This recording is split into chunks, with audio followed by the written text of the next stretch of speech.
কিসে পাওয়া যায় ভিটামিন ডি?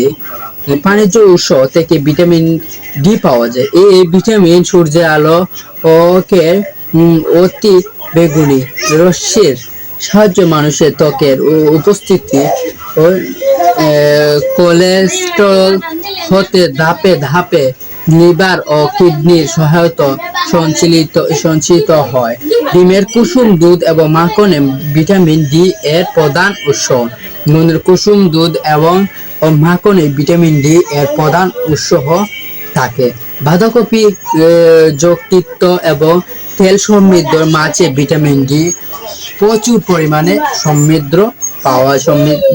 প্রচুর পরিমাণে ভিটামিন ডি পাওয়া যায়। ডি ভিটামিন ডি শরীরে ক্যালসিয়াম সঞ্চয় করতে সাহায্য করে। ভিটামিন ডি শরীরে কি কি কাজে উপকারিতা আসে? ভিটামিন ডি শরীরে ক্যালসিয়াম সঞ্চয় করে সাহায্য করে, যা হাড় তৈরির কাজে লাগে। ভিটামিন ডি এর অভাবে শিশুদের রিকেট রোগ হতে পারে। ভিটামিন ডি অভাবে শিশুদের রিকেট রোগ হতে পারে। দৈনিক চাহিদা থেকে বেশি পরিমাণে ভিটামিন ডি গ্রহণ করলে শরীরের ক্ষতি হতে পারে। দৈনিক চাহিদার থেকে বেশি ভিটামিন ডি গ্রহণ করলে শরীরের ক্ষতি হতে পারে, তাই পরিমাণ পর্যায়ে ভিটামিন ডি গ্রহণ করা উচিত।